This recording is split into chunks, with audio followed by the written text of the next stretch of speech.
نحمده ونصلي ونسلم على سيدنا ومولانا محمد وعلى آله وأصحابه وأهل بيته أجمعين.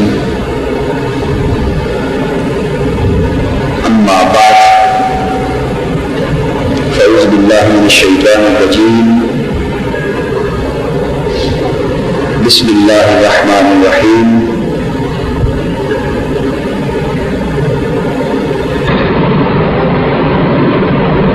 يعلم ما بين أيديهم وما خلفهم ولا يحيطون بشيء من علمه إلا بما شاء وسع كرسيه السماوات والأرض ولا يؤوده حفظهما وهو العلي العظيم.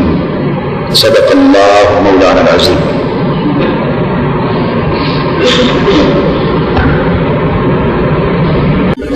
محترم مشائخ علماء کرام،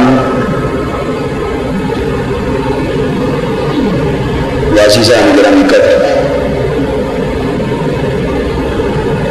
اللہ رب العزت کے فضل و کرم اور اس کے احسان و انعام سے ہم نے درس قرآن کی پچھلی نشست میں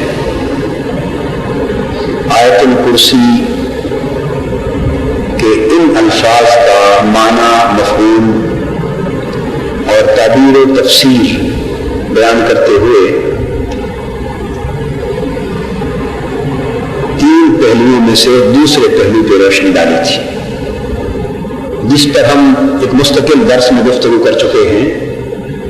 ان کلمات میں بھی اللہ تبارک و تعالیٰ کی شان علم کا ذکر ہے، اور بعد ازاں یہ فرمایا جانا وَلَا يُحِيطُونَ بِشَيْءٍ مِّنْ عِلْمِهِ، کہ اس کے علم میں سے کسی شے کا بھی وہ احاطہ نہیں کرتے اِلَّا بِمَا شَاءَ، ہاں جتنا کہ اللہ جل مجدہ چاہے.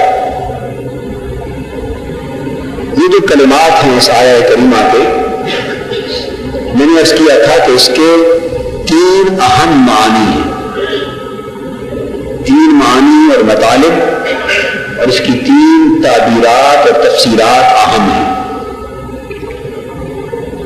ایک یہ کہ وَلَا يُحِيطُونَ بِشَيْءٍ مِّنْ عِلْمِهِ، اس علم سے مراد معلوم لیا جائے کہ اللہ جل مجدہ کی جو معلومات ہیں، اور وہ معلومات جو اس کی شان علم کے لائق ہے، علم تام ہے، علم محیط ہے، علم ازلی ہے، علم ابدی ہے. تو اللہ تبارک و تعالیٰ کی شان علم کے لائق جو معلومات الہیہ ہیں،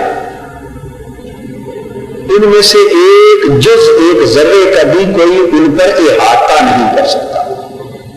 یعنی پہلا معنی عرض کیا تھا کہ اس میں نفی علم مطلق نہیں بلکہ نفی احاطہ علم ہے. محض علم کی نفی نہیں ہے بلکہ علم کے احاطے کی نفی ہے. اس پر پوری تفصیل سے گفتگو ہم 1.5-2 گھنٹے کے درس میں اس آیت کریمہ کے پہلے معنی کے حوالے سے کر چکے. اس کے بعد دوسری تعبیر اور تفسیر جو اس آیت کریمہ کی میں نے، بلکہ آیت کریمہ کے الفاظ کی میں نے بیان کی، اس میں من علم ہی سے مراد وہ علم لیا گیا جو مختص ہے اللہ جل مجدہ کی شان کے ساتھ. وہ علم تام، علم محیط ایک معنی تھا، اور یہ دوسرا علم ہی سے مراد اللہ کا علم غیب، دوسرا معنی علم غیب کر لیا کہ وہ کسی کو از خود حاصل نہیں، اور کوئی اس پر قدرت اور احاطہ نہیں رکھتا الا بما شاء، اللہ پاک جس کو جتنا عطا کرتا. تو وہ ذاتی اور عطائی علم غیب کی اور علم مطلق اور مطلق علم، اس کی بحث بڑی تفصیل 1.5-2 گھنٹے کا وہ درس تھا جس پر ہم گفتگو پچھلی بار کر چکے. اگر آپ ربط قائم کرنا چاہیں، یہ بڑے اہم موضوعات تھے اور اس کی تفسیر کے بہت اہم گوشے اور پہلو تھے، تو بہتر ہے کہ آپ پچھلے 2 کیسٹ جو اس آیت کریمہ کے ولا یحیطون بشیء من علمہ الا بما شاء کے الفاظ پر ہوئے ہیں وہ لے لیں تاکہ ان کو ترتیب کے ساتھ سن کر پھر آج کا تیسرا جو موضوع ہے اس کو ملا ہے. آج تیسرا معنی ہم ان الفاظ کا جو لے رہے ہیں وہ یہ ہے کہ اللہ تبارک و تعالیٰ نے ارشاد فرمایا کہ یہ لوگ اوپر ساری مخلوقات کا بیان ہو رہا ہے جن کے لیے اوپر ارشاد ہوا من ذا الذی یشفع عنده الا باذنہ، کون ہے جو اللہ کی بارگاہ میں شفاعت کرے سوائے اس کے جسے اللہ نے معزول بنا دیا ہو، اذن عطا کر دیا ہو، اذن شفاعت عطا کر رکھا. بالکل ساروں کے لیے یہاں بھی بیان آ رہا ہے کہ کوئی احاطہ نہیں کر سکتا، کوئی حاصل نہیں رکھ سکتا اپنے پاس اللہ کے علم میں سے کوئی شے. اب یہاں تیسرا معنی جو علم ہی سے مراد ہم لے رہے ہیں وہ یہاں علم کو ہم معنی مصدری میں لے رہے ہیں، بمعنی اسم مصدر، معنی مصدری میں یا بمعنی اسم مصدر. تو جب علم اسم مصدر کے طور پہ ہم نے لیا تو علم ہی کی جو اضافت ہے کہ اس کا علم تیسرے معنی کے اعتبار سے اس کا معنی ہوا کہ ان العلم کلہ للہ تعالی، کہ علم مطلقاً علم سارا کا سارا اللہ کا ہے، علم سارا کا سارا اللہ کا ہے اور علم سارا کا سارا اللہ ہی کو ہے، اور حقیقتاً اور اصلاً اللہ کے سوا کسی کو کوئی علم حاصل نہیں. علم ہی اس کا افادہ کلام یہ ثابت کرنا اور بیان کرنا ہے اس میں مصدر کے طور پہ علم کو لے کر کہ علم سارا کا سارا اللہ ہی کا ہے. علم ہی اس لیے کہا تاکہ یہ واضح ہو جائے اضافت سے کہ علم کا مالک اللہ الا بما شاء. اب اس استثناء کا معنی کیا ہوا؟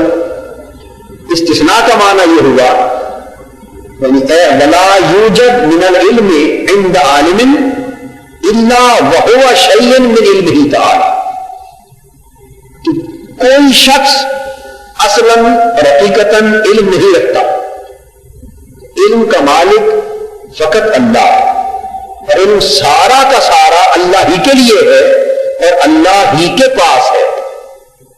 الا بما شاء کا معنی یہ ہوا مگر جس کے پاس جتنا بھی علم ہے وہ اللہ ہی کا علم ہے، جس کے پاس جو علم ہے وہ علم الہی کا ہی پرتو ہے، جس کے پاس جو علم ہے وہ علم الہی کا پرتو ہے.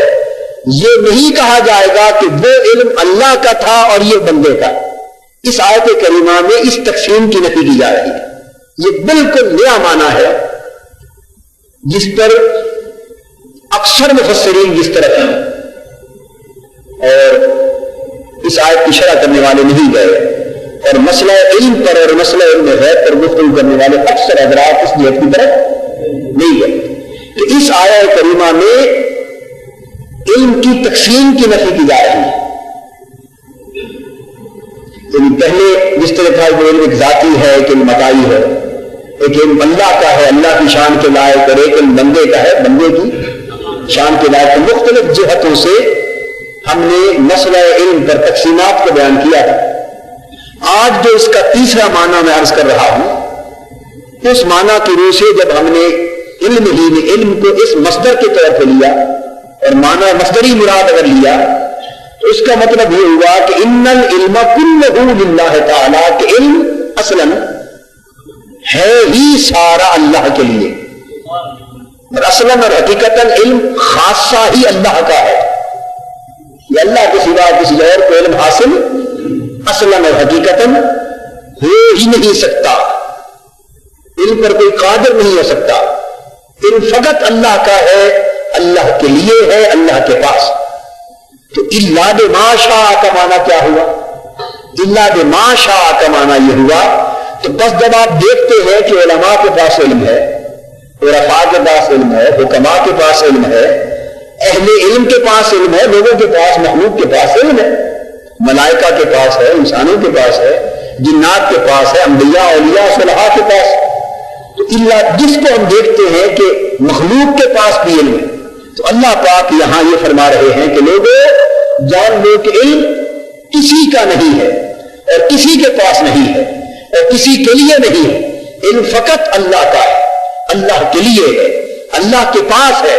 ہاں تم جس کے پاس جتنا بھی علم دیکھتے ہو وہ کسی اور کا نہیں، وہ جو کچھ ہے اللہ کے علم کا کرتا ہے، الا بما شاء، اللہ اپنے علم کا جتنا پرتو جسے عطا کر دے وہ عالم ہو جاتا ہے، اپنے علم کا جتنا پرتو جس کو عطا کر دے سو وہ بھی جاننے لگتا ہے۔ جاننا اصلاً اللہ کی شان ہے، اللہ کے سوا اور کوئی نہیں جانتا، بس آپ جو کچھ جانتے ہیں یہ اللہ کے جاننے کا پرتو ہے۔ اللہ جل مجدہ آپ پر اپنی صفاتی تجلیات کا پرتو ڈالتا ہے، تو جس پر اللہ کی جس صفت کا جتنا پرتو پڑتا ہے اس کو وہ شان حاصل ہو جاتی ہے۔ تو علیم اور عالم حقیقت میں اللہ ہی ہے، مگر الا بما شاء اس میں سے جس کے پاس بھی پایا جاتا ہے تو نظر تو بندے کے پاس آتا ہے مگر ہوتا وہ بھی علم الہی، بئی معنی کہ اللہ ہی کے علم کا پرتو ہوتا ہے اور وہ اللہ ہی کے علم کا مظہر ہوتا ہے۔ اب کسی کو ہر ایک کو اللہ کی صفات کی مظہریت ملتی، میں پہلے اس نقطے کو قرآن مجید سے اور سمجھا لوں پھر میں اس کی کچھ مثالیں عرض کروں۔ تو یہ جو تفسیر بیان کی اور یہ تیسرا معنی اس آیہ کریمہ کا نکلا، اس کی تائید قرآن مجید سے اور وضاحت کس طرح ہوتی ہے؟ دیکھیے قرآن مجید میں اللہ جل مجدہ نے ارشاد فرمایا، کیا وہ لوگ ان کے پاس عزت تلاش کرتے ہیں، یہ اللہ کو چھوڑ کر غیروں کے پاس عزت تلاش کرتے ہیں؟ کیا وہ غیروں کے پاس عزت حاصل کرنے کے لیے جاتے ہیں؟ نہیں، میرے محبوب صلی اللہ علیہ وسلم انہیں بتا دو کہ عزت کسی کے پاس نہیں ہے، فإن العزت للہ جمیعا، بس عزت صرف اور صرف اللہ کے پاس ہے اور اللہ کے لیے ہے، اور ساری کی ساری عزت اسی کے لیے۔ یہ استفہام ہے اور اس استفہام کے اندر انکار کا معنی پایا جاتا ہے۔ کیا وہ ان کے پاس عزت تلاش کرنے کے لیے آتے ہیں؟ یا انکار محذوف ہے، ہرگز نہیں، ان کے پاس عزت ہے ہی نہیں، عزت تو صرف اللہ کے پاس ہے۔ تو گویا پہلے جو نفی کی استفہام کی شکل میں، تو اس سے بھی حصر اور قصر کا معنی نکلا، اس سے بھی معلوم ہوا کہ عزت کسی اور کے پاس نہیں، فقط اللہ کے پاس۔ آپ ذرا دیکھیے اس آیت کریمہ میں عزت کو اللہ کے لیے کتنا محصور و مقصور قرار دیا گیا۔ تو پہلے جو سوالیہ انداز میں بات تھی کہ وہ اللہ کو چھوڑ کر اوروں کے پاس عزت تلاش کرنے کے لیے جاتے ہیں، اس کا معنی یہ ہے کہ یہ ممکن ہی نہیں، عزت تو صرف اللہ کے پاس، یعنی عزت والا فقط کون ہے؟ اللہ۔ تو اس آیت کریمہ سے پہلی بات یہ ثابت ہوئی ایک جہت سے، ایک طریقے سے، کہ عزت صرف اللہ کے پاس، کسی اور کے پاس نہیں۔ تو پہلے استفہام کا جو انداز اپنایا اس اسلوب میں تاکید تھی اور حصر تھا نبی، پھر حرف فا میں تاکید ہوئی دو کہ عزت بے شک تحقیق عزت اللہ کے لیے ہی ہے، حصر آئی، اور یہ جملہ اسمیہ ہے، اور اس جملہ اسمیہ کا معنی بھی یہ ہے کہ عزت جب اللہ کے لیے ثابت ہے تو ہمیشہ سے ہمیشہ تک اسی کے لیے ثابت ہے۔ تو اس اسلوب جملہ اسمیہ کے اسلوب میں بھی تاکید پائی گئی، ہمیشگی کا بیان، دوام کا، استمرار کا، یعنی یہ کبھی نہیں ہو سکتا کہ ایک لمحے کے لیے بھی عزت اللہ کے سوا کسی اور کے پاس، یہ معنی پایا گیا۔ اور پھر جمیعہ آگے کہہ دیا کہ ساری کی ساری عزت اللہ کے لیے، یہ پانچویں صورت ہو گئی تاکید کی۔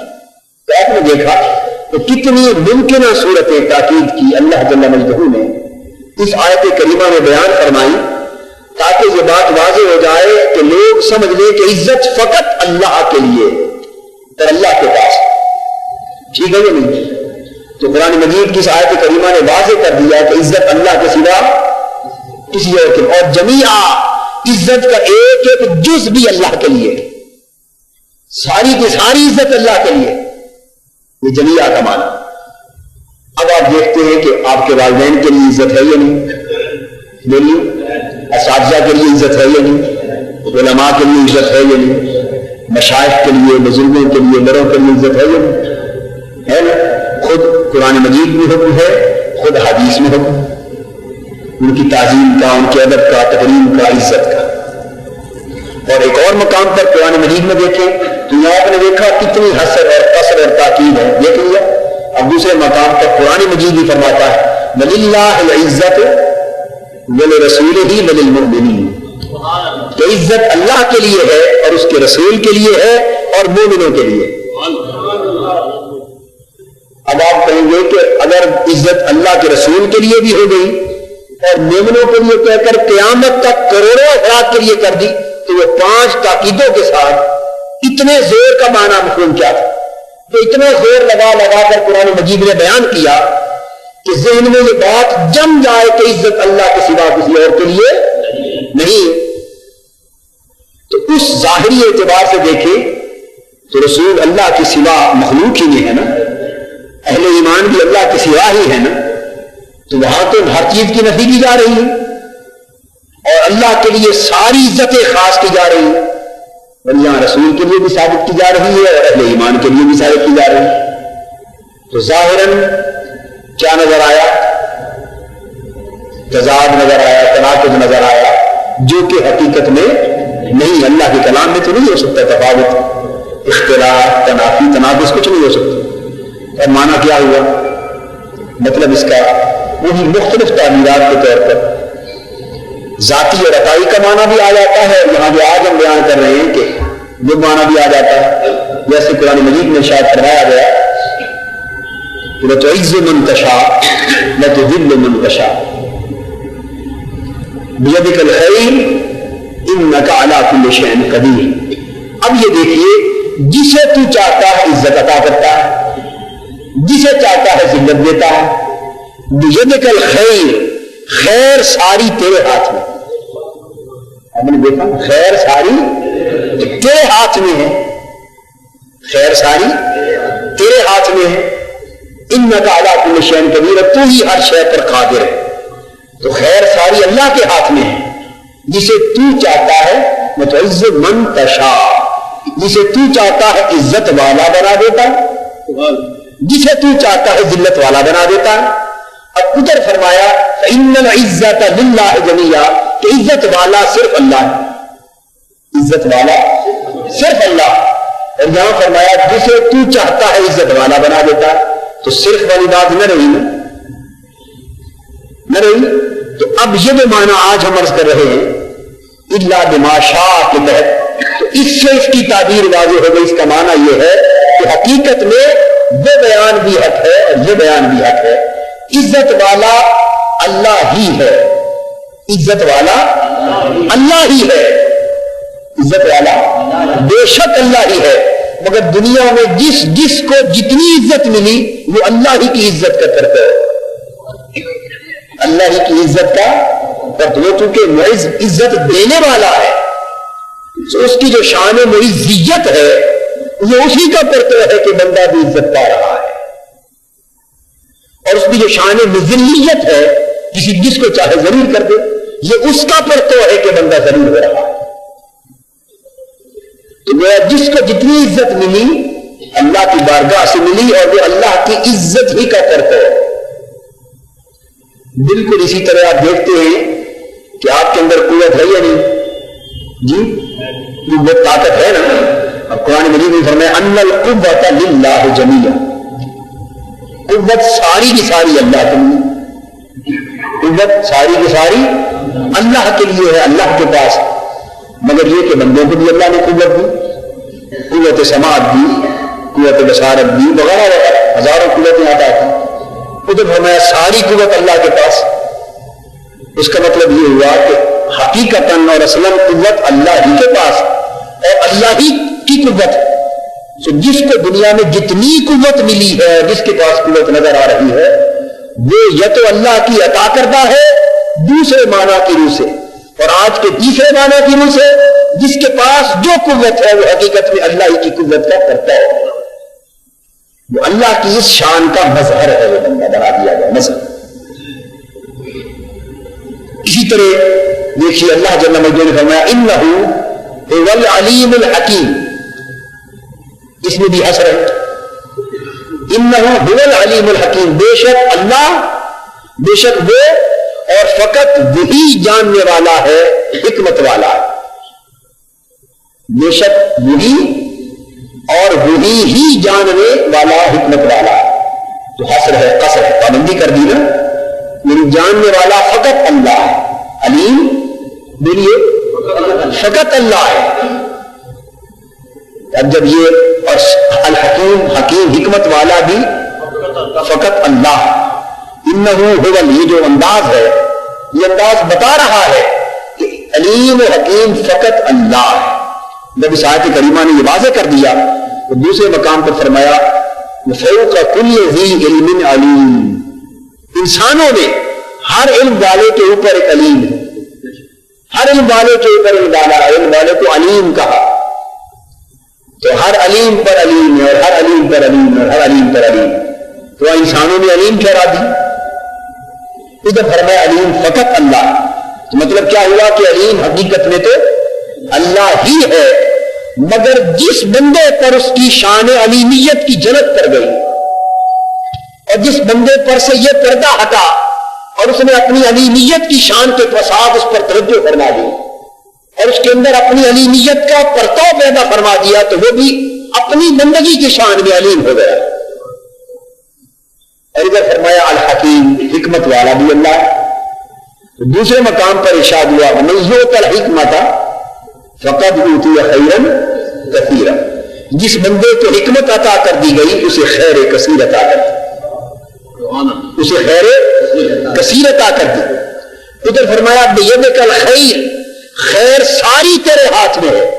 ادھر فرمایا جس کے پاس حکمت ہے اس کے پاس خیر بھی ہے، جس کے پاس حکمت ہے اس کے پاس خیر بھی ہے، خیر کثیر ہے۔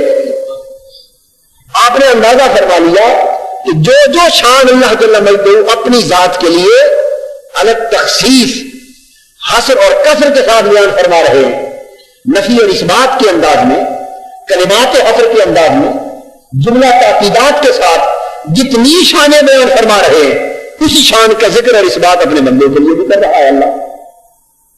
تو جب ایسی صورت ہو تو اس کا مطلب یہ ہے کہ شان وہاں ہو یا یہاں ہے اسی کی،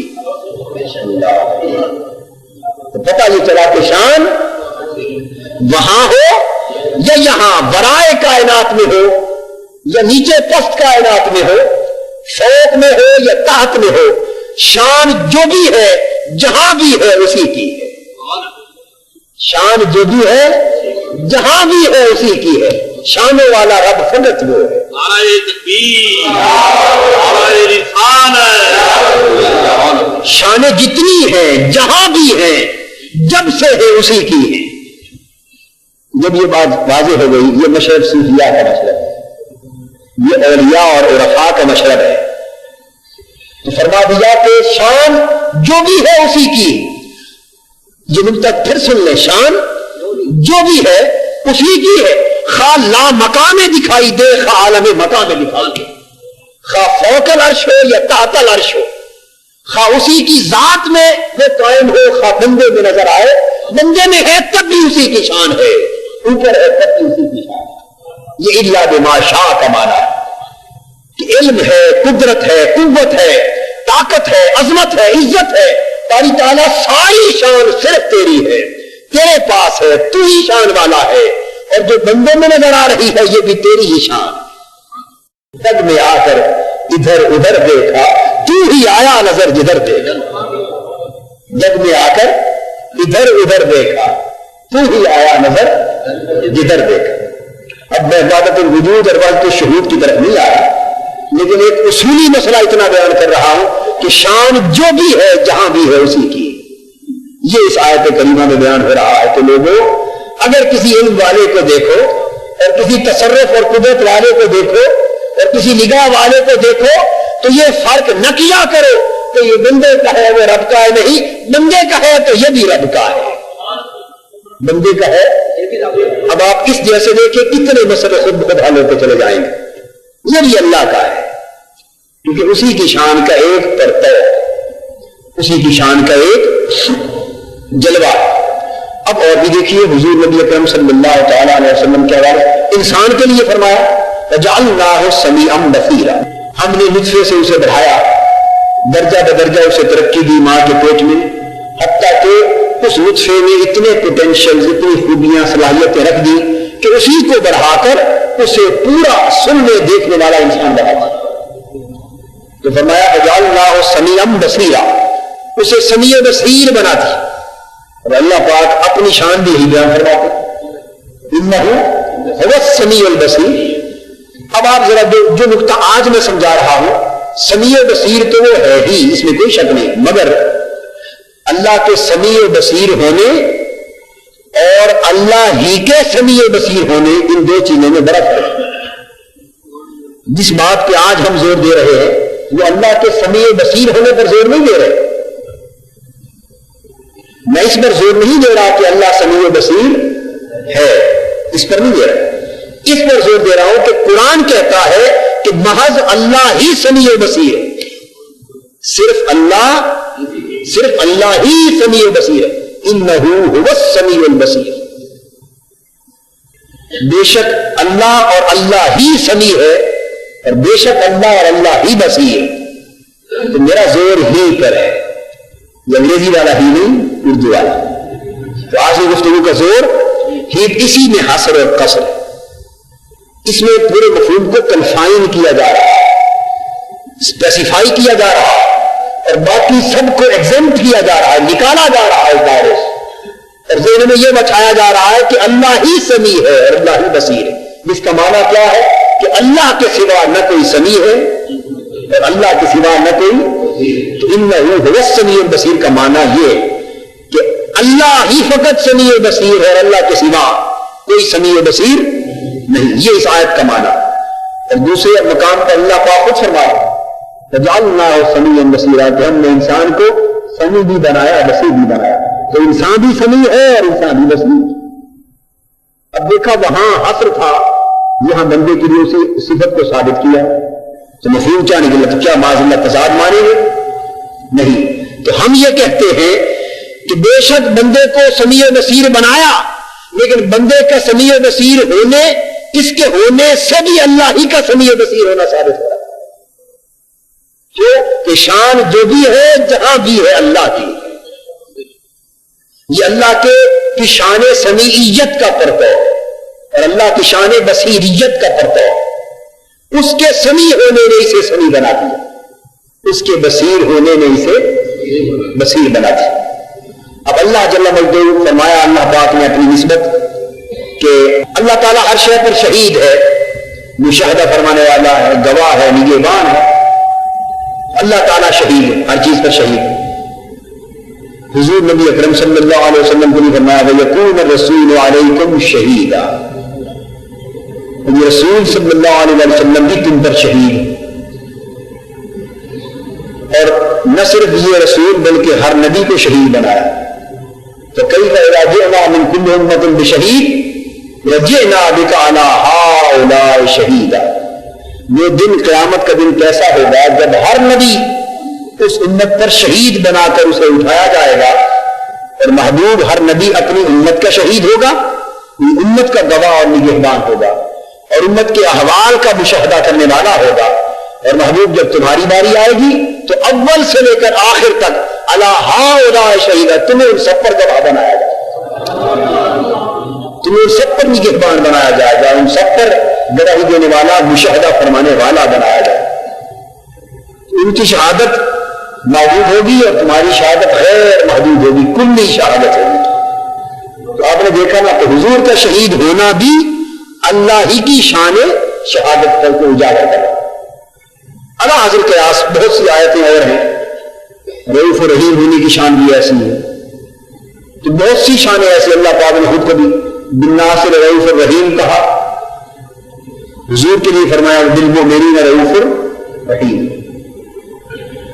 تو بہت سی شان اللہ پاک نے ایسی بیان کی جو اپنی ذات کے لیے بھی اور بندوں کے لیے بھی، مگر میں نے ابتداءً اس آیت کریمہ میں چونکہ حصر کا انداز ہے، وَلَا يَحِيطُونَ بِشَيْءٍ مِّنْ عِلْمِهِ إِلَّا بِمَا شَاءَ، تو میں نے زیادہ زور ان آیات کریمہ کے بیان پر دیا جن میں بیان حصر کے انداز کا ہے، ان میں نفی کی گئی ہے دوسروں کے لیے کسی چیز کے ثابت ہونے کی، اور اللہ ہی کی ذات اقدس کے لیے اس چیز کا اثبات، اور پھر اسے دوسروں کے لیے ثابت کیا گیا۔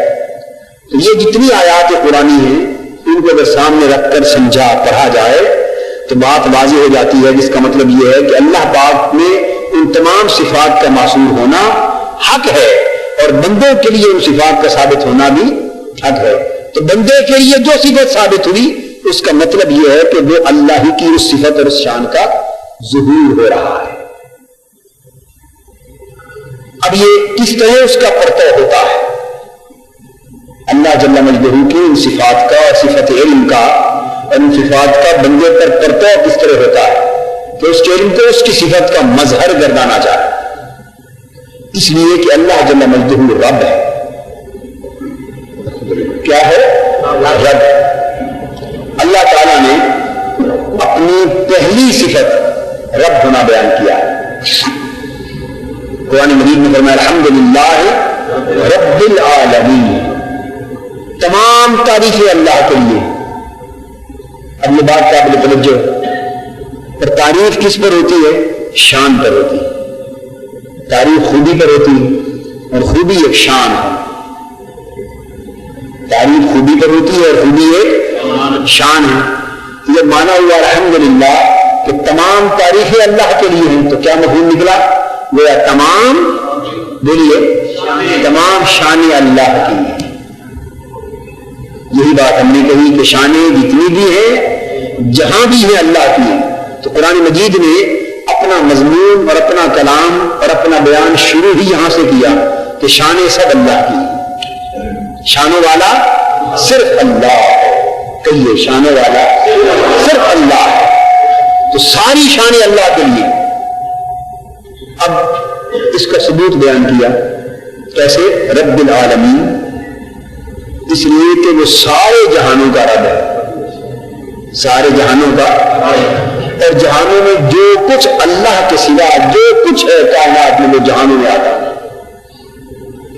اللہ کے سوا باقی جو کچھ ہے وہ عالمین میں ہے، سب جہانوں میں ہے۔ اور چونکہ سارے جہانوں کا رب اللہ ہے اور جہان لا تعداد ہیں، سو ہر جہان کے اندر شانیں بھی لا تعداد ہوں گی، تو شانیں بھی بے حساب ہوں گی۔ انسانوں کا جہان ہے، جنات کا جہان ہے، ملائکہ کا جہان ہے، جمادات کا جہان ہے، نباتات کا جہان ہے، حیوانات کا جہان ہے، شمس و قمر کا جہان ہے، نظام شمسی کا جہان ہے، افلاک کا جہان ہے، سماوات کا جہان ہے۔ ان جہانوں کی کوئی عدد، کوئی شمار، کوئی احصائی نہیں، بے حساب جہان، سو بے حساب شانیں ہیں، بے حساب جہان ہے اور بے حساب۔ اللہ پاک نے فرمایا کہ سب شانیں اللہ کی ہیں، مگر ہم دیکھتے ہیں کہ جہانوں میں کتنی شانیں ہیں، اور انسانوں کو ہی اللہ نے کتنی شانیں عطا کی۔ تو انسانوں کو اللہ نے علم دیا تو یہ بھی شان ہے، حسن و جمال دیا یہ بھی شان ہے، اور قرآن مجید میں خود باری تعالیٰ انسانوں کی شانوں کو بیان فرماتا ہے۔ لقد خلقنا الانسان فی احسن تقویم، اس میں انسان کے حسن تقویم کی شان بیان کی، تو اس کا خوبصورت تقویم پر بنایا جانا، یہاں اس کے حسن و جمال کا ذکر ہے کہ اس کی تشکیل بڑے حسن کے پیکر کے طور پہ ہوئی ہے، تو یہ شان ہے نا انسان کی۔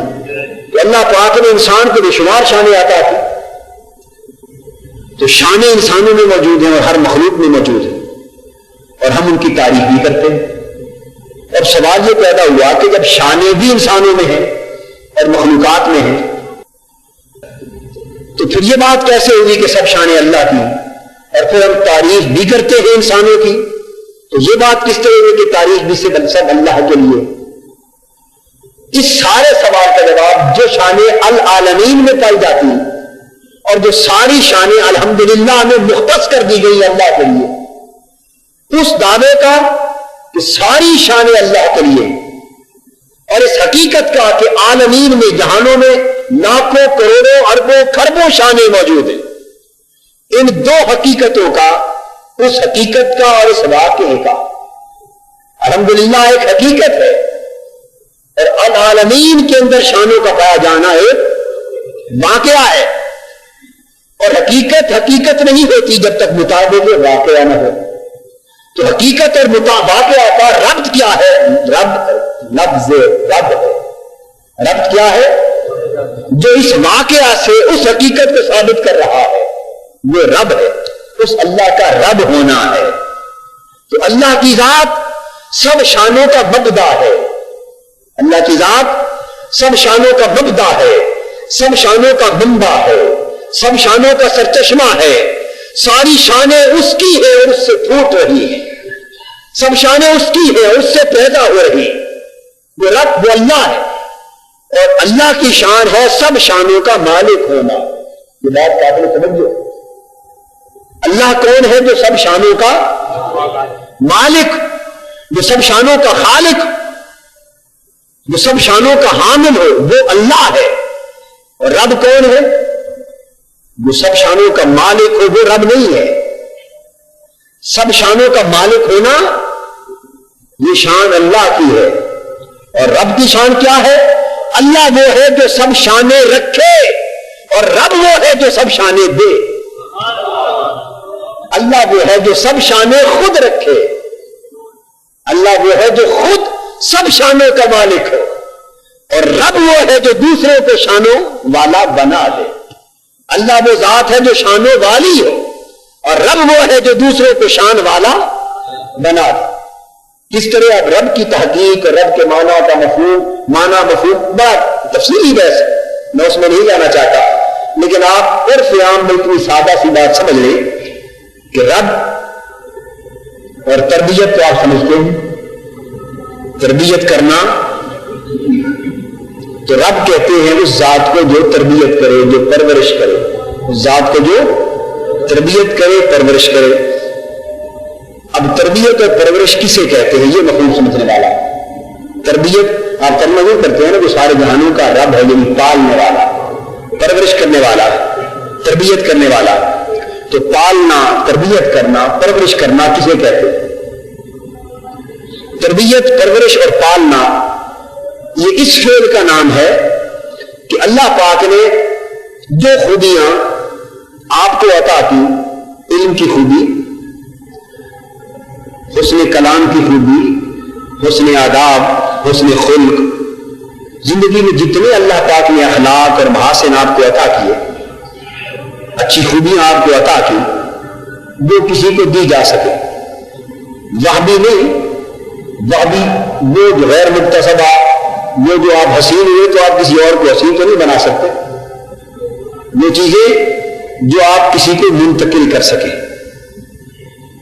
تو تربیت اور پرورش کا فعل یہ ہے کہ جو خوبیاں آپ میں ہیں وہ آپ اپنی پرورش اور تربیت کے فعل سے دوسرے کو جو آپ کی پرورش میں ہے اس کو منتقل کر دیں. اس کو پرورش کہتے ہیں اور اس کو پالنا کہتے ہیں. اس کو صحیح تربیت کہتے ہیں. کیا کہتے ہیں؟ تربیت. استاد نے شاگرد کی تربیت کی اور شاگرد جاہل کا جاہل نکلا اور اجڑ کا اجڑ رہا، ان پڑھ کا ان پڑھ رہا اور بد اخلاق کا بد اخلاق رہا. استاد حسن خلق والا تھا، خلیق تھا، عالم تھا، فاضل تھا، اخلاق حسنہ کا عامل تھا، نیک متقی تھا، اور شاگرد بد عمل، بد چلن رہا. تو آپ کیا کہیں گے کس نے تربیت پائی؟ کہیں گے یا کہیں گے کہ تربیت نہیں پائی؟ کیا کہیں گے؟ مجھے اس نے تربیت نہیں پائی.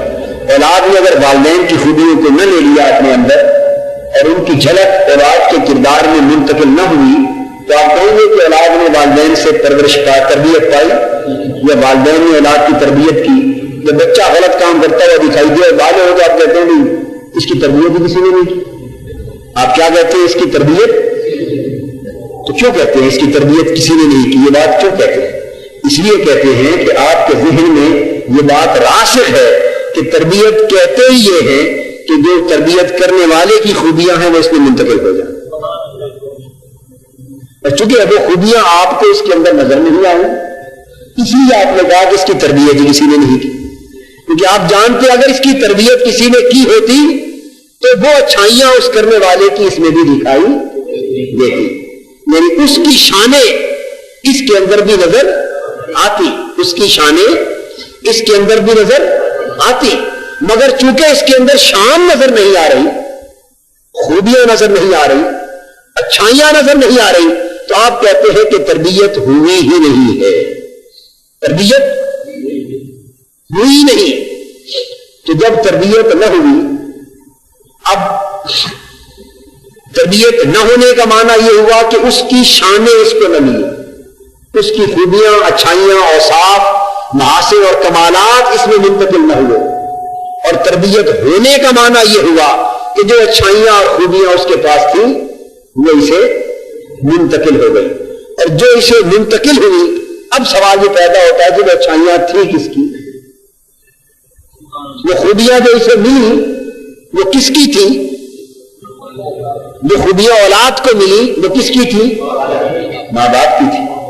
اگر اولاد متقی بن جائے، صالح بن جائے اور ان کے اندر حیا آ جائے تو یہ حیا کہاں سے منتقل ہوا، یہ ماں باپ کے حیا سے منتقل ہوا۔ اگر ماں باپ میں حیا نہ ہو تو توقع ہے کہ ان کی تربیت سے اولاد حیا والی ہو جائے۔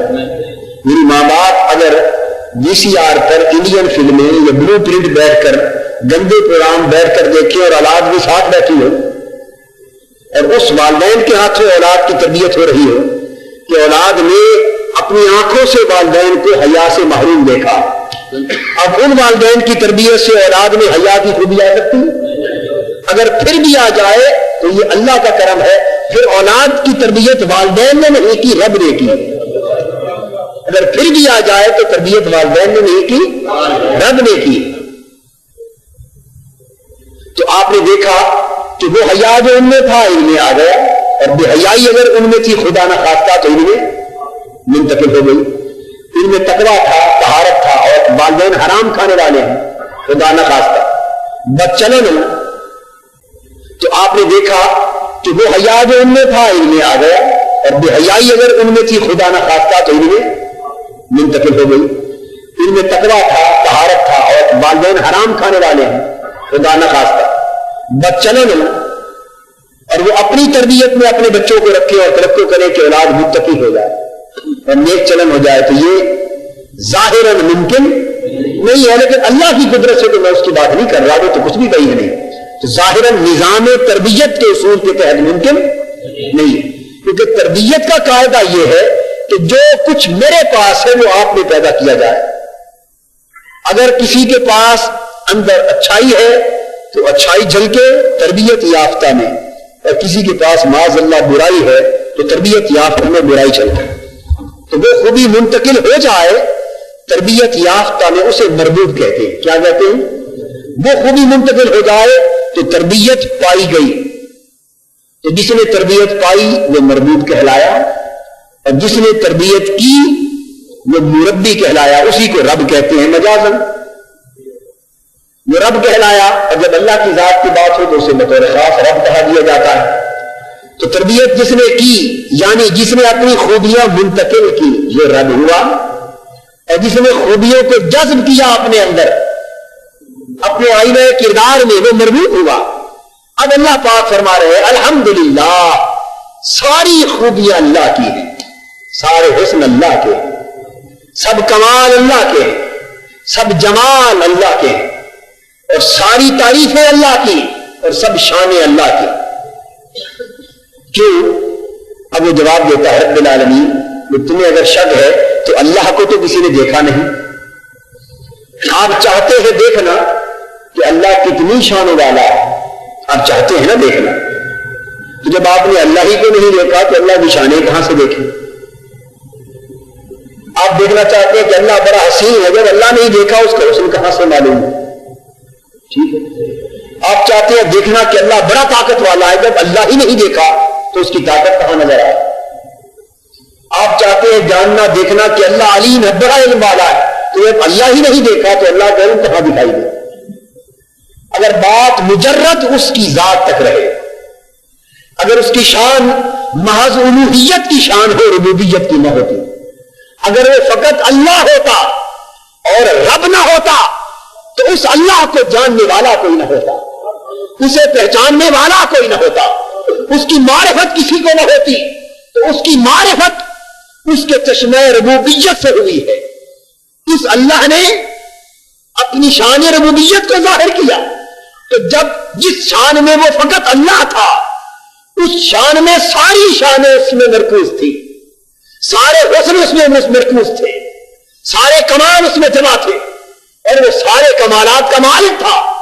مگر کسی کو نہ ان کی پہچان تھی, نہ علم تھا, نہ ان کی شانوں کو کوئی دیکھنے والا تھا, نہ اس کی شانوں سے کوئی استفادہ کرنے والا تھا. اب اس نے چاہا کہ میری شانوں کو کوئی جاننے والا ہو, میری کوئی معرفت رکھنے والا ہو, میری خوبیوں کو, میرے حسن کو, میرے کمال کو, میرے جمال کو کوئی تو جانے اور پہچانے, اور کوئی میرے لطف و کرم کو جانے گا تو تبھی تو دل کی اتھاہ گہرائیوں سے کہے گا اللہ. بھئی کسی پر میرا کرم ہوگا تو تب بھی تو کوئی مجھے پکارنے والا ہوگا. کوئی اپنے وجدان میں, اپنے روح کی اتھاہ گہرائیوں میں میرے حسن کی جھلک کسی نور کی شکل میں دیکھے گا تو تب بھی تو کہے گا کہ تو کتنا حسین ہے.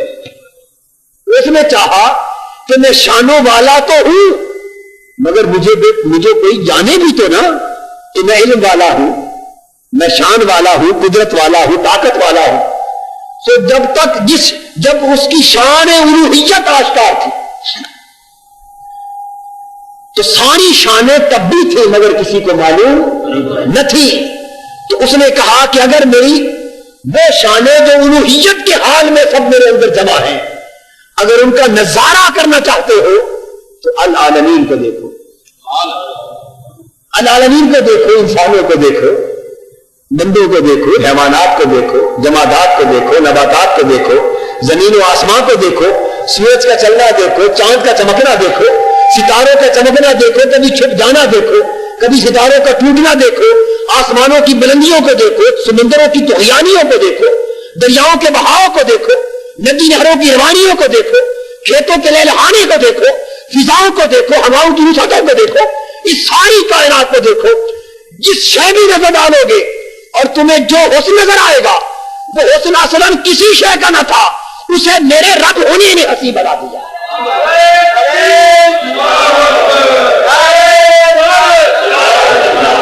وہ تو فقط العالمین تھا, وہ تو فقط عالم ہی عالم تھا, حسین نہ تھا, اسے میرے رب ہونے نے حسین کر دیا. وہ عالم تھا, عالم نہ تھا, اسے میرے علیم ہونے نے علیم اور عالم بنا دیا. وہ تو تنے مردہ تھا, اس میں حیات اور زندگی نہ تھی, اس نے میرے حی ہونے نے زندہ کر دیا. وہ تو فنا ہونے والا تھا, باقی نہیں رہ سکتا تھا, اسے میرے قیوم ہونے نے باقی کر دیا. تو اگر میری الوہیت کی شانوں کو دیکھنا چاہتے ہو تو العالمین پر نگاہ کرو, کیونکہ ربوبیت کے دروازے سے میری شانیں منتقل ہو کر عالم کو مل رہی ہیں, میری شانیں منتقل ہو کر عالم کو مل رہی ہیں. تو اب عالم میں جو شان دکھائی دے رہی ہے وہ کس کی ہے؟ اسی اللہ کی ہے. تو شان وہاں ہو تب بھی اس کی, اور یہاں ہو تب بھی اس کی, کیونکہ جس کو شان والا بنایا ہے اس کے رب ہونے نے بنایا, اس کے رب ہونے نے ہی بنایا. تو ساری کائنات اللہ کی شان ربوبیت کا پرتو ہے, اس کی صفتوں کا, اس کی کمالات کا, اس کے حسن و جمال کا پرتو. تو جہاں جہاں جو شان دکھائی دے رہی ہے وہ اللہ کی شان. اور یہاں اس میں قاعدہ کیا بتایا, کیونکہ الحمدللہ رب العالمین میں شکر ہے. حمد تو ہے ہی, میں فنی بات کی طرف نہیں جا رہا کہ حمد و شکر میں فرق ہے, وہ بات جدا ہے, مگر الحمدللہ رب العالمین سب سے بہتر شکر بھی ہے. یہ آیت پڑھنا اور یہ کہنا سب سے بہتر شکر ہے. اور ایک نقطہ سمجھ لو, بڑا پائیدار نقطہ ہے جو ہمیشہ کام آئے گا. یہ کلمات سب سے اعلیٰ شکر ہے, اور شکر حسد کو مٹاتا ہے, شکر حسد کو ختم کرتا ہے. جہاں شکر ہو وہاں حسد نہیں رہتا, اور جہاں حسد ہو وہاں شکر نہیں آتا. تو اللہ جل مجدہ نے فرمایا کہ ساری شانیں میری ہیں, جس میں جو کمال دیکھ رہے ہو اس بندے سے حسد نہ کرو، وہ بھی میری شان ہے، وہ بھی میری شان ہے۔ تو میرے رب ہونے نے اسے ایسا بنایا، ورنہ اس میں کیا مجال تھی کہ ایسا ہو جاتا، اس میں کیا مجال تھی کہ وہ حسین ہو جاتا، اس میں کیا مجال تھی کہ وہ عالم ہو جاتا، اس میں کیا مجال تھی کہ وہ باعمل ہو جاتا، اس میں کیا مجال تھی کہ وہ تخت و سلطنت کا مالک ہو جاتا۔ وہ تو عز من تشاء و تذل من تشاء، جس کو چاہتا ہوں خیر سلطنت دیتا ہوں، جس سے چاہتا ہوں چھین لیتا ہوں۔ تو از خود تو کوئی کسی شان کے لائق نہ تھا، جس میں جو شان نظر آ رہی ہے وہ شان میرے رب ہونے نے اسے دے دی ہے۔ تو یہ کلمہ شکر اس امر کی طرف ہمیں متوجہ کر رہا ہے کہ اے ناداں انسان، تو کسی انسان پہ کبھی حسد نہ کر، کسی انسان پہ کبھی حسد نہ کر، کیونکہ بندے پر حسد کرنا در حقیقت اللہ کی شان کا انکار کرنا، اللہ کے ساتھ کفر کرنا، بندے پر حسد کرنا اللہ کے ساتھ کفر کرنا ہے۔ حسد کا معنی یہی ہے نا کہ اسے یہ شان کیوں ملی، اسے یہ شان، یہ معنی ہے حسد ہے نا۔ اللہ فرما رہا ہے کہ میں نے اس کی تربیت کی تو اسے شان مل گئی، میں نے اس کی پرورش کی، اللہ ہر ایک کا پالنے والا ہے، میں نے پرورش کی اسے شان مل گئی۔ ارے جو عزت سے محروم رہا، جو عزت سے محروم رہا، ذلیل ہوا، اس کی پرورش بھی اللہ نے کی، اس کی پرورش بھی اللہ نے کی، اور جسے عزت کی بلندیاں نصیب ہوئی اس کی پرورش بھی اللہ نے کی۔ مگر اللہ کی شان اتنی زیادہ ہے کہ آپ سمجھ نہیں سکتے۔ اللہ معز بھی ہے، مذل بھی ہے، یعنی عزت دینے والا بھی ہے، ذلت دینے والا بھی ہے۔ جس پر اس کی مذلیت کی تجلی چمکتی ہے وہ ذلیل ہو جاتا ہے، جس پر معزیت کی تجلی چمکتی ہے وہ عزت والا ہو جاتا۔ تو جو ذلیل ہے اس پر اسے وہ بھی اللہ کی پرورش میں ہے، جو عزت والا ہے وہ بھی اللہ کی پرورش میں ہے۔ اسے چاہیے کہ بجائے حسد کرنے کے اللہ سے عزت طلب کرے، اللہ سے نیکی طلب کرے، اللہ سے خیر طلب کرے، اللہ سے بڑائی طلب کرے، اور اس راستے پر چلے جس راستے سے خوش ہو کر اللہ خیر عطا کرتا۔ تو یہ آیت کریمہ حسد سے انسانوں کو پاک کرتی ہے، حسد سے انسانوں کو پاک کرتی ہے اور شکر کا سبق دیتی، شکر کا سبق دیتی۔ اب جب آپ نے یہ سمجھ لیا، اب دیکھیے تو اللہ پاک کی شانیں ساری کائنات میں منتشر تھی، اس کی شانیں کثیر تھی۔ اللہ جل مجدہ نے اپنی کائنات کی ہر شے کو اپنی کسی نہ کسی شان کا مظہر بنا دی، اس لیے اللہ پاک نے فرمایا کل یوم ہو فی شان، ہر دن، اور یہاں یوم سے مراد وقت کی ہر اکائی ہے، وقت کی اکائی یعنی ہر لمحہ وہ نئی شان میں، ہر لمحہ اس کی نئی شان ہے۔ اب اللہ کی شان کو بدلا نہیں کرتی، کل یوم ہو فی شان، اللہ کی شان کو بدلا نہیں کرتی، وہ قدیم، اس کی صفتیں بھی قدیم، اس کی شانیں بھی قدیم، ان میں تو نہ تغیر ہے نہ حدوث، اس کی شانیں تو بدلا نہیں کرتی، تو ہر لمحہ لمحہ بلمحہ اس کی شان کیوں بدلتی؟ تو ہوا فی شان، اس میں بھی شان مظہریت اور شان ربوبیت کا بیان ہے کہ آپ جو دیکھتے ہیں کائنات میں کہ ہر لمحے بندوں کی حالتیں بدل رہی ہیں، ہر لمحے کوئی غریب ہے تو آج اگلے لمحے کوئی امیر نظر آ رہا ہے۔ آپ نے اسے پچھلے مہینے دیکھا وہ امیر تھا، تخت پر بیٹھا تھا، 2 روز کے بعد دیکھا تو وہ پھانسی پر لٹکا ہوا تھا۔ آپ نے دیکھا کہ کوئی ملک کا سربراہ تھا، کچھ لمحوں کے بعد دیکھا تو وہ جیل میں تھا، کچھ دنوں کے بعد دیکھا وہ پھانسی پر تھا، کسی کو دیکھا کہ وہ فقیر تھا۔ ابھی آپ نے آج سے چند روز پہلے شاید ٹیلی ویژن پر کہیں اخبارات میں پڑھا ہو کہ صبح سڑک کی طرف کوئی خاتون تھی، غریب خاتون، وہ بیچاری نے دعا کی کہیں کہ غریب ہوں، اللہ پاک میری غربت کو کاٹ دے اور میری حاجات کو پورا فرمائے۔ یہ کل یوم ہوا فی شان، ہر لمحے اس کی نئی سے نئی شانیں اجاگر ہوتی، ظاہر ہوتی۔ وہ کہیں اس کی بیٹی غالباً گئی جنگل میں کہیں یا کسی طرف جا رہی تھی، میں تو غالباً باہر تھا، مجھے کسی نے بتایا، وہ خبر ساری میں نے نہیں پڑھی، وہ کہتے ہیں کہ 14 کلو کا سونے کا اس کو ہار مل گیا، حکومت نے یہ لیا اور ان کو لاکھوں روپے خدا نے کتنا کچھ دے دیا۔ تو ایک لمحہ پہلے جو شخص غریب تھا، مفلس تھا، فلاح تھا، ایک لمحہ کے بعد وہ لاکھ پتی ہے۔ یہ کیا ہے؟ کل یوم ہوا فی شان، تو یہ جو بندوں میں کبھی دیکھتے ہیں کہ غربت عمارت سے بدل رہی ہے، عمارت غربت سے بدل رہی ہے، ذلت عزت سے بدل رہی ہے، عزت ذلت سے بدل رہی ہے، یہ عظمتیں کسی کو مل رہی ہے، کسی کو ذلتیں مل رہی ہے، یہ سارے تغیرات انسانی احوال میں دیکھتے ہو یہ کیا ہے؟ یہ انسانوں کی حالتوں کا بدلنا، حقیقت میں لمحہ بلمحہ اللہ کی نئی سے نئی شانوں کا اجاگر ہونا۔ تو یہ معنی ہے کہ ہر لمحے جو بندے کا حال بدل رہا ہے، یہ بھی اس لیے ہے کہ بندہ اللہ کی تربیت میں ہے، اللہ کی پرورش میں ہے، اور اس کی شانیں اتنی کثیر ہیں کہ قیامت تک ہر لمحہ ایک ایک کروڑ شان ظاہر ہوتی جائے تو قیامت تک اس کی شانوں کا بالکل کوئی اندازہ بھی نہ لگایا جا سکے، وہ اس سے بھی کہیں زیادہ۔ تو اللہ پاک نے اپنی ساری شانوں کا پرتو کائنات میں منتشر کیا، رکھا کائنات میں، اور ہر ذرے کو، ہر شے کو اپنی کسی نہ کسی شان کا مظہر بنایا۔ اس لیے اللہ جل مجدہ نے فرمایا الذین یذکرون اللہ قیاما وقعودا وعلی جنوبہم لیتفکرون فی خلق السماوات والارض ربنا ما خلقت ھذا باطلا۔ یعنی یہاں تین چیزیں بیان کی، ذکر، فکر اور تیقن۔ ذکر، فکر اور، یا کہیے ذکر، فکر اور معرفت، ذکر، فکر اور معرفت۔ ہمارے لوگ جو ہمہ وقت میری ذات کو یاد کرتے ہیں، میرا ذکر کرتے ہیں، کھڑے ہوں، بیٹھے ہوں، لیٹے ہوں، ہر حال میں میرا ذکر کرتے ہیں، ہر حال میں میرا ذکر کرتے ہیں، اور پھر کیا کرتے ہیں کہ میری یاد انہیں میری خلق میں فکر کی دعوت دیتی۔ یتفکرون فی خلق السماوات والارض، جب میرا ذکر کرتے ہیں، میری یاد کرتے ہیں، تو ساری شانوں کو مجھ میں جمع پاتے ہیں، یعنی ساری شانوں کو مجھ میں جمع پاتے، سارے حسن کو مجھ میں، سب کمالات کو مجھ میں جمع اور مرکوز پاتے ہیں اور مجھے یاد کرتے ہیں۔ اور پھر جب میرے حسن کو، میری شانوں کو، میرے جمال کو دیکھنا سمجھنا چاہتے ہیں تو پھر میری خلق میں فکر کرتے ہیں۔ یتفکرون فی خلق السماوات والارض۔ تو اللہ کے لیے ذکر تو ہے، فکر نہیں ہے۔ اللہ کے لیے ذکر تو ہے مگر فکر نہیں ہے۔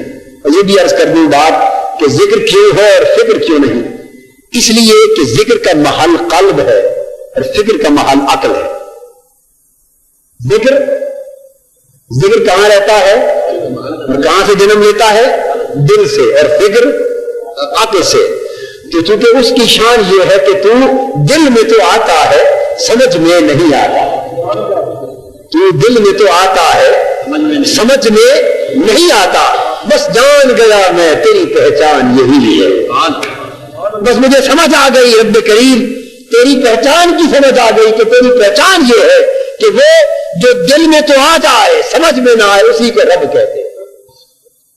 وہ دل میں آ جائے اور سمجھ میں اس کو رب کہتے ہیں۔ اور آج کا نوجوان کالج میں، یونیورسٹی میں پڑھ کر جدید تعلیم سے آراستہ ہو کر مغربی اور مادی فکر و فلسفہ پڑھنے کے بعد کیا تقاضا کرتا ہے؟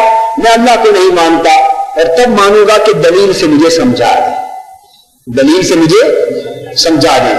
بھئی اگر میں دلیل سے آپ کو سمجھا سکوں اور آپ کی سمجھ میں آ جائے تو یاد رکھ لیجیے جو آپ کی سمجھ میں آ گیا وہ سب کچھ ہو سکتا ہے، رب نہیں ہو سکتا۔ جو آپ کی سمجھ میں آ گیا وہ رب نہیں ہو سکتا۔ تو رب کی جو شان یہ ہے کہ تو دل میں تو آتا ہے، سمجھ میں نہیں آتا۔ رب تو ہے ہی وہ جو سمجھ سے بالا آتا ہے۔ تو چونکہ اللہ کی شان یہ ہے کہ اس کا ذکر ہے اور ذکر کا محل دل ہے، اس لیے وہ دل میں سموتا ہے۔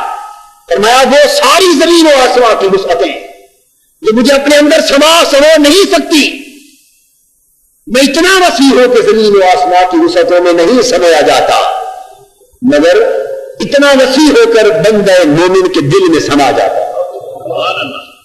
بندہ مومن کے دل میں۔ تو وہ زمین و آسمان کی ساری کائنات جو اللہ کو سمو نہ سکی تھی، اور وہ اللہ جو زمین و آسمان کی ساری کائنات میں سمو نہ سکا، جب بندہ مومن کے دل میں سما گیا تو اندازہ کر لے کہ اس بندہ مومن کے دل کی وسعتوں کا عالم کیا ہے۔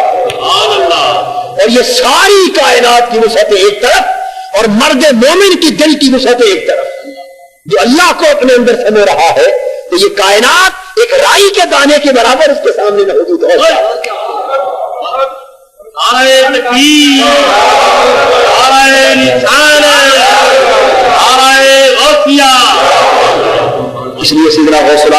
شیخ عبد القادر جیلانی رضی اللہ تعالیٰ عنہ نے فرمایا نظرت الی بلاد اللہ جمعا کخردلۃ علی حکم اتصال. یہ زمین و آسمان کی کائنات، یہ سارے بلاد میں نے سارے کے سارے اس طرح دیکھے ہیں جس طرح ہتھیلی پر رائی کا دانہ. ہتھیلی پر رائی کا دانہ کیوں دیکھے؟ اس لیے کہ مرد مومن کے دل میں جب رب سما جاتا ہے وہ زمین و آسمان کی ساری کائنات میں نہیں سماتا. اس کا مطلب یہ ہے کہ اس مرد مومن کے دل کو بڑی وسعتیں ملی تو کائنات ارض و سما، تو اس دل کے لیے بڑی چھوٹی سی چیز ہے، اس دل کے لیے بڑی چھوٹی سی چیز ہے. تو یہ ساری کائنات اللہ کی شانوں کا پردہ ہے، اللہ کی شانوں کا مظہر ہے.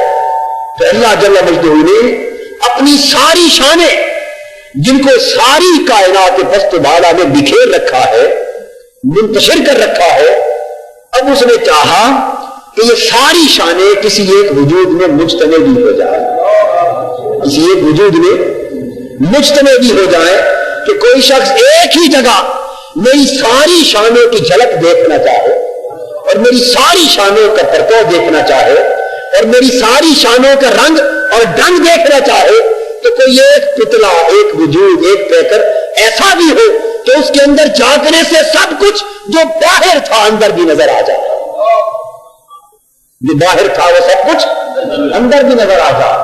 جب اس نے یہ چاہا تو اس نے اپنے حسن کو بکھیرا تو کائنات بن گئی اور سارے حسن کو سمیٹا تو انسان بن گیا. اس لیے فرمایا لقد خلقنا الانسان فی احسن تقویم. یہ ساری عالم تقویم کا جو حسن ہے اس کو درجہ احسن کو میں نے انسان بنا دیا ہے، انسان بن گیا. اب فرمایا سنریہم آیاتنا فی الآفاق وفی انفسہم، ہم ان قریب اپنی نشانیاں دکھا دیں گے انہیں باہر کی کائنات میں بھی اور اندر کی کائنات میں بھی. یعنی اگر ہماری شانوں کو دیکھنا ہے تو باہر دیکھو تب بھی ہماری شانیں نظر آئیں گی، اور اگر اندر جھانک لو تو تب بھی ساری شانیں نظر آئیں گی. تو آپ کو تمہارے اندر شانیں اس طرح نظر آئیں گی کہ حتیٰ یتبین لہم انہ الحق، حتیٰ کہ تم اس کی معرفت حاصل کر لو گے کہ حق فقط تو ہی ہے. ادھر بھی یہی فرمایا یتفکرون فی خلق السماوات والارض، کہ جب میرا ذکر کرتے ہیں اور میری خلق میں فکر کرتے ہیں، آسمان اور زمین کی تخلیق میں فکر کرتے ہیں، تو میرے ذکر نے انہیں میری خلق کے فکر تک پہنچایا، اور جب مجھ میری خلق میں فکر کرنے لگے تو اس فکر نے انہیں میری معرفت تک پہنچا دیا. ربنا ما خلقت هذا باطلا، یہ سارے تصوف کا نچوڑ. میرے ذکر نے انہیں میری شانوں کے فکر تک پہنچایا، اور جب میری شانوں کے فکر میں ڈوب گئے، یہ مراقبہ ہے، جب ڈوب گئے میری شانوں کے فکر میں اور فکر کی دنیا میں غرق ہو گئے تو اس فکر نے انہیں میری معرفت تک پہنچایا. اور جب معرفت ملی تو بے جھجک بول اٹھے ربنا ما خلقت هذا باطلا، اے رب تو نے یہ جو کچھ بنایا ہے یہ کچھ بھی باطل نہیں بنایا. جس شے سے پردہ اٹھاتے ہیں اندر تیرا حسن مسکراتا نظر آتا ہے. جدھر نگاہ کرتے ہیں انما تولوا فثم وجه اللہ، جگ میں آ کر ادھر ادھر دیکھا، تو ہی آیا نظر جدھر دیکھ، جدھر نگاہ اٹھاتے ہیں تیرے حسن کے جلوے آشکار نظر آتے. تو ذکر، فکر اور معرفت، اور یہ معرفت جب اللہ کی ہوئی تو کیا پتا چلا؟ کہ یہ پتا چلا کہ شان وہاں تھی تب بھی تیری ہے، یہاں ہے تب بھی تیری ہے. الا بما شاء، کہ ایسا علم ہر جگہ اللہ کا ہے، اللہ کے سوا علم کسی کا نہیں. وہ وہاں ہے تو اللہ کا علم کہلاتا ہے، یہاں ہے تو بندے کا. ورنہ علم یہ بھی اللہ ہی کے علم کا پرتو ہے، وہ بھی اللہ کے علم کا پرتو ہے. یعنی معرفت جب پہنچی تو اس نتیجے پر پہنچا کہ انہ الحق، حق فقط وہ، یہ مقام معرفت تم عرض کر رہا تھا. تو بندے کو فرمایا کہ باہر بھی میری ہی شانیں نظر آئیں گی، اور تیرے اندر بھی فی انفسہم، اندر بھی میری ہی شانیں نظر آئیں گی. ولا یحیطون بشیء من علمہ الا بما شاء، علم جہاں بھی ہو میرا ہی ہے. باہر نظر آئے تب بھی میرا ہے، تمہارے اندر نظر آئے تب بھی میرا ہے، یعنی میرے ہی علم کا پرتو. اللہ تعالیٰ نے فرمایا کہ اپنے اندر بھی جھانکو گے تو تمہیں میری ہی خبر ملے گی. تو اپنے اندر جھانک کر تو دیکھو، تمہیں پتا چل جائے گا کہ میں ہی حقیقت مطلقہ. یعنی اللہ پاک نے جس طرح باہر کی کائنات کو اپنے اوپر دلیل بنایا، اس طرح انسان کے اندر کی ہستی کو بھی اپنے اوپر دلیل بنایا. اور فی انفسکم افلا تبصرون، بھئی سب کچھ اور ساری دلیلیں تمہارے اندر ہی تو ہیں، دیکھتے کیوں نہیں؟ سب کچھ تمہارے اندر ہی تو ہے، دیکھتے کیوں نہیں؟ کیسے؟ اس طرح کہ اگر آپ اپنے اندر جھانکیں تو آپ نے جھانکا تو اپنے اندر، مگر اس کی خبر کیسے ہو گئی؟ اس کے ہونے کا یقین کیسے ہو گیا؟ اس آیت کا منشا و مفہوم یہی ہے کہ اپنے اندر جھانکو، میرے ہونے کا یقین ہو جائے. اس کا منشا اس طرح پورا ہوتا ہے کہ آپ اپنے اندر جھانکیں، دیکھیں. آپ کا ہاتھ کٹ گیا، آپ کا بازو کٹ گیا. ایک شخص آپ کو پوچھنے کے لیے آیا، پوچھا بھائی آپ کو کیا ہوا؟ آپ نے کہا کہ میرا بازو کٹ گیا. کیا کہا آپ نے؟ میرا بازو کٹ گیا. تو پتہ نہیں چلا کہ بازو ایک اور حقیقت ہے، ایک اور شے ہے، اور جو میرا جس کے اوپر جس حقیقت پر آپ لفظ میرا کا اطلاق کر رہے ہیں وہ کچھ اور. پھر ایک شخص آیا پوچھنے کے لیے کیا ہوا؟ آپ نے فرمایا میرا دوسرا بازو بھی کٹ گیا. اب آپ کہہ رہے ہیں کہ میرا دوسرا بازو کٹ گیا، یعنی میرا کچھ اور کسی کو سمجھ رہے ہیں اور بازو کسی اور شے کو سمجھ رہے ہیں. اب بازو دونوں کٹ چکے، بازو دونوں کٹ چکے، مگر میرا باقی ہے. اب دونوں ٹانگیں بھی چلی گئی تیسرے حادثے میں. پھر کسی نے پوچھا کیا حال ہے؟ انہوں نے کہا کہ میری دونوں ٹانگیں بھی کٹ گئی. ایسا ہی کہتے ہیں. اب نہ دونوں بازو رہے نہ دونوں ٹانگیں رہی، لیکن میرا باقی ہے کہ نہیں؟ باقی کاریگر تو بازو بھی گئے، ٹانگیں بھی گئے، مگر میرا باقی. اب کسی نے آنکھیں بھی نکال دی. آپ نے کہا میری آنکھیں بھی چلی گئی، تو آنکھیں بھی نہیں مگر میرا. اب کان بھی کٹ گئے، اب خدا نہ کرے ناک بھی کٹ گئی، زبان بھی کٹ گئی. یعنی جس وقت تک جان میں جان رہی سب کچھ کٹ گیا، کچھ بھی نہ بچا. اور پھر آپ سے پوچھا کہ آپ کا کیا حال ہے؟ اس نے کہا کہ میرا سب کچھ کٹ گیا. اس کا مطلب یہ ہے کہ سب کچھ چلا گیا مگر میرا باقی. یعنی یہ آپ کو شعور ہے کہ میرا جسے میں کہہ رہا ہوں وہ میں کچھ اور شے ہے، اور یہ جسم، یہ بازو، یہ آنکھیں، یہ سر، یہ گلا، یہ ٹانگیں، یہ بازو، یہ اور شے ہے. تو یہ سب تعینات ہیں، اور ان تعینات میں سے کوئی شے بھی حقیقت نہیں. حقیقت وہ ہے جو سب کچھ کٹ گیا پھر بھی قائم ہے، کچھ بھی نہ رہا تب بھی قائم ہے. حقیقت وہ ہے جو دکھائی بھی نہیں دیتی مگر حقیقت وہ، اور جو کچھ دکھائی دے رہا ہے یہ حقیقت نہیں. تو حقیقت کی پہچان یہ ہے کہ وہ دکھائی نہیں دیتی اور کچھ بھی نہ رہے تب بھی رہتی ہے. حقیقت وہ. اللہ پاک نے فرمایا کہ بندے تیرے بازو ہلتے ہیں، تیری آنکھ دیکھتی ہے، تیری زبان چلتی ہے، تیرے قدم چلتے ہیں، تیرے جسم کی حرکات و سکنات ہے. کبھی جسم سالم ہے، کبھی ختم ہوتا ہے، پھر تو قبر میں چلا جاتا ہے. جسم سارا گل سڑ جاتا ہے مگر تجھے عذاب دیا جاتا ہے. یعنی جسم کا کچھ بھی نہ بچا، گل سڑ گیا، مٹی ہو گیا، اور پھر سمندر میں گئے، مچھلیاں کھا گئی، آگ میں جلا، کچھ بھی نہ بچا مگر تجھے عذاب. تو پتا چلا کہ جب جس کو تو سمجھ رکھا تھا وہ تو نہ تھا. تو وہ ہے کہ جب کچھ بھی نہ بچا تب بھی قائم ہے. اللہ نے فرمایا فی انفسکم، وہ سب کچھ تمہارے اندر ہے. ذرا سوچ کر ڈوب کر کے دیکھو. سمجھایا کہ یہ جا رہا ہے کہ بندے جسے تو دیکھتا ہے وہ حقیقت نہیں، اور جو نظر نہیں آتی وہ حقیقت ہے. اپنے من پر غور کر. جب تو اپنی زندگی کے اندر تیری سوچ کا رخ یہ ہے کہ بن دیکھے میں کو مان رہا ہے اور جو نظر آ رہی ہے اسے میں نہیں کہتا. تو جب بن دیکھے اپنی حقیقت کو مان رہا ہے تو کائنات میں بن دیکھے کائنات کی حقیقت کو بھی مان رہا ہے. تو یہ ساری کائنات جسے تو سب کو سمجھ رہا ہے یہ کچھ نہیں، اصل حقیقت وہ ہے جو نظر نہیں آ رہی اور جس کی وجہ سے ساری کائنات چل رہی ہے. اور جب تیرا جسم تھا تب بھی تیری میں تھی، جب تیرا جسم نہ رہے گا تب بھی میں نہ ہوگی. تو مطلب یہ ہوا کہ جو حقیقت ہے وہ جسم ہو تب بھی ہوتی ہے، نہ رہے تب بھی ہوتی ہے. بالکل کائنات جب عدم تھی تب بھی وہ تھا، جب معدوم ہو جائے گی تب بھی وہ تھا، جب موجود ہے تب بھی وہ ہے. تو عدم و موجود یہ اس کے سارے پرتو ہے اس کائنات کے. ورنہ وہ حقیقت اس کائنات سے پہلے بھی تھی، آج بھی ہے، بعد میں بھی ہے۔ اور فرمایا کہ بندے تو اپنے اندر جھانک، اپنے حال کی خبر لے، دیکھ تیرا نظام کیا ہے۔ جب اپنی حقیقت اور تعینات کے فرق کو سمجھے گا تو تجھے یہ بھی سمجھ آ جائے گی کہ کائنات میں جو کچھ دیکھ رہا ہوں یہ تعین ہے، اور جس کے سبب سے یہ تعینات چل رہے ہیں وہ حقیقت مطلقہ ہے۔ اس لیے فرمایا کہ جس کے پاس علم ہے وہ میرا ہی نہیں ہے، بس جتنا پڑھتا ہوں جس کو دیتا ہوں وہ اتنا چمکنے لگتا ہے۔ تو ساری کائنات کے اللہ کے حسن کے جلوے منتشر جب سمٹ گئے تو انسان بن گیا، انسان کو اللہ نے اپنی ہستی پر دلالت بنا دیا، اور پھر انسان کو اللہ کے سارے حسن کا مستجمع کیا، مرقع کیا، مرکز کیا کہ اللہ کی ساری شانوں کو دیکھنا ہو تو وہ کسی نہ کسی رنگ میں انسان کے اندر نظر آ جائیں گی، انسان کے اندر نظر آ جائیں گی۔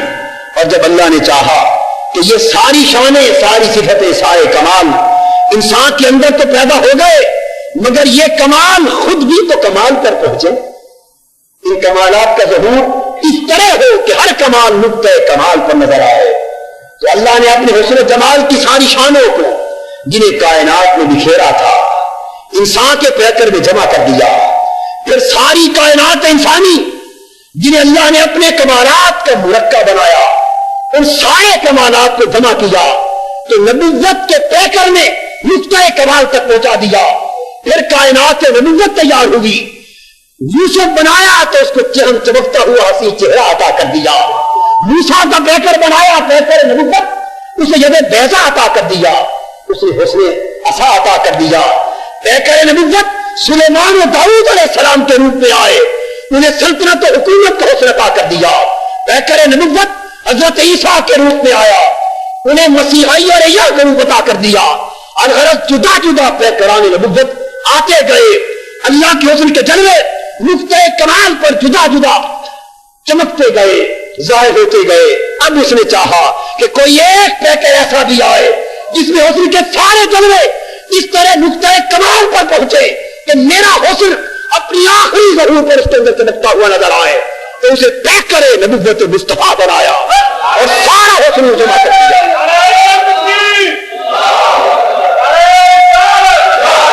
اس پیکر نبوت محمدی نے اپنے حسن و کمال الوہیت کے سارے جلووں کو یوں سمیٹا کہ اب کہا کہ ہے دیکھنے میں تو محمد ہے صلی اللہ علیہ وسلم، مگر آدم بھی اسی میں ہے، نوح بھی اسی میں ہے، ابراہیم تو بھی اسی میں ہے، اسماعیل بھی اسی میں ہے، داؤد و سلیمان بھی اسی میں ہے، موسیٰ عیسیٰ بھی اسی میں ہے، یحییٰ زکریا بھی اسی میں ہے، ارے ساری کائنات نبوت بھی اسی میں، کائنات رسالت بھی اسی میں۔ یہ تو نبوت اور رسالت کے حسن ہے، میرا حسن الوہیت بھی اسی میں، میرا حسن الوہیت بھی اسی میں۔ اور حضور علیہ السلام کو ان سارے حسن و جمال کا ایسا مرکب بنایا کہ اب کہا کہ اب یہ میرا براہ راست میری صفات کو جذب کرنے کا آئینہ ہے، میری صفات کو براہ راست جذب کرنے کا آئینہ ہے۔ اب تم بھی چاہتے ہو کہ یہ حسن، یہ میرے حسن تم میں چمکنے لگے تو بس اپنے سینے اس آئینے کے سامنے کر لو، اپنے سینے اس آئینے نبوت کے سامنے کر لو۔ کہ اگر آئینہ سورج کے سامنے رکھا جائے، آئینہ سورج کے سامنے رکھا جائے تو اور پردے ہٹا دیے جائیں تو سورج آئینے میں چمکتا ہے، سورج آئینے میں چمکتا ہے یا نہیں چمکتا؟ چمکتا ہے، دمکتا ہے، سب کچھ اس میں نظر آتا ہے۔ اور پھر آپ چاہیں کہ آگے بھی بات چلے، بات کیونکہ اللہ کی شان یہ ہے کہ وہ اللہ بھی ہے، رب بھی ہے۔ اگر بات آگے نہ چلانا ہوتا تو فقط اللہ ہوتا، وہ تو رب ہے، میری ہے نا۔ تو رب کا مطلب یہ ہے کہ وہ شانیں صرف اپنے پاس نہیں رکھتا بلکہ آگے پرتوں پر ڈالتا ہے، دیتا ہے۔ جب حضور کو اپنا مظہر بنایا تو دونوں پرتیں اکٹھی ہونے چاہیے کہ شانیں خود بھی رکھے اور آگے بھی دے، خود بھی رکھے اور آگے بھی دے، خود بھی رکھے اور آگے بھی۔ جیسے شانوں کا حامل بھی بنایا، شانوں کا قاسم بھی بنایا۔ جب حسن الوہیت کا پرتو پڑا تو سب شانوں کا حامل بن گئے حضور، اور حسن ربوبیت کا پرتو پڑا تو سب شانوں کے قاسم بن گئے۔ انما انا قاسم واللہ یؤتی، میں تو تقسیم کرنے والا ہوں، عطا سب اللہ مجھے کرتا ہے۔ تقسیم کرنے لگے اور پھر لوگوں کو کہا کہ تم بھی چاہو تو اسی نظام میں آ جاؤ. تو آئینہ اگر رکھا ہو سورج چمک رہا ہو تو آپ 100 آئینے اس آئینے کے رخ کے سامنے دیوار کے ساتھ ایسی سمتوں پہ کر دیں کہ ہر آئینے کا چہرہ اس آئینے کے چہرے کی طرف ہوگا. تو 100 کے 100 آئینے میں سورج چمک پڑے گا کہ نہیں؟ بولیے چمکے گا. 1000 رکھ دیں 1000 میں چمکے گا. پھر آپ کیا کریں ان آئینوں کے سامنے یہ ریفلیکشن کے ڈائریکشنز ہوتے ہیں. یعنی ادھر شعاع اس آئینے پر پڑی پھر آپ کو دیکھنا صرف یہ ہے کہ ریفلیکشن کس سمت جا رہی ہے. سمت کا تعین کرنا صحیح سمت کا تعین کر کے بس آئینوں کو صحیح سمت کا تعین کر کے سامنے رکھنا. بس سمت کہیں بھول نہ جائے سمت کہیں بھول نہ جائے سمت صحیح رہے سمت صحیح رہے. آئینے سامنے رکھ دیے پھر سب میں چمکنے لگا. اب کہا اگلے لوگوں نے کہ ہر آئینے سے 10-10 آئینے اور چمکے تو 1000 آئینے سامنے قطار میں رکھ دیے. اس ریفلیکشن کو دیکھا کہ کس سمت میں انعکاسی تجلی جا رہی ہے. 1000 آئینے سامنے آئے تو وہی سورج گھومتا گھومتا یہاں بھی چمکا تو یہاں سے بھی روشنی پھوٹنے لگی. ان 1000 آئینوں کے سامنے 10,000 آئینے رکھ دیے ڈائریکشن صحیح رہی تو 10,000 میں چمکنے لگا. اس کے سامنے 1,00,000 رکھ دیے تو لاکھوں میں چمکنے لگا. ارے دو باتیں اگر درست رہے ہر آئینے کا چہرہ صحیح رہے آئینہ صاف رہے گدلا نہ ہو آئینہ صاف رہے گدلا نہ ہو اور سمت ٹھیک رہے غلط نہ ہو تو پھر وہ ایک ذات ہے مگر چمکتی لاکھوں میں ہے. ذات ایک ہے مگر چمکتی لاکھوں میں ہے بشرطے کہ ہر آئینے کی سمت درست ہو اور بدلا نہ ہو میل کچیل نہ ہو دھبے داغ نہ ہو صاف ہو. سو دیکھو آئینہ مصطفیٰ صلی اللہ علیہ وسلم اللہ کے حسن و جلال کے نور کو اپنے اندر لے کر چمکا اور پھر صحابہ اور تابعین اور تبع تابعین کے آئینے اس آئینے کے چہرے کے سامنے آ گئے وہ بھی چمکنے لگے. وہ آئینہ ان کے رخ دوستے چمکنے لگے. ان کے سامنے پھر آگے حضور غوث الاعظم کے حضرت داتا گنج بخش کے حضرت خواجہ اجمیر کے یہ آئینے آگے آتے گئے چمکتے گئے. ان سے آگے آئینہ در آئینہ سلسلے چلتے گئے. ذات ایک تھی اور آج لاکھوں کروڑوں میں چمک رہی ہے. صرف کیا تھا سمتیں درست رہی اور سینے صاف رہے. سمتیں درست رہی اور سینے میل کچیل سے دھلتے رہے پاک ہوتے رہے مانجے جاتے رہے. سمتیں صاف تھی آئینے صاف تھے سمتیں درست تھی سو ذات ایک ہے. تو فرمایا لاکھوں میں بھی چمکتا ہوا نظر آؤں تو خواہ وہاں چمکوں تب بھی میں ہوں یہاں چمکوں تب بھی میں ہوں. ولا یحیطون بشیء من علمہ نور کسی کا نہیں ہے نور میرا ہے الا بما شاء. اب میری مرضی جہاں چمک کروں الا بما شاء میری مرضی جہاں چمک کروں. جس آئینے کو اس قابل سمجھو اسے چمکا دوں جس آئینے کا رخ درست ہو اور صاف ہو جائے چمکا دوں.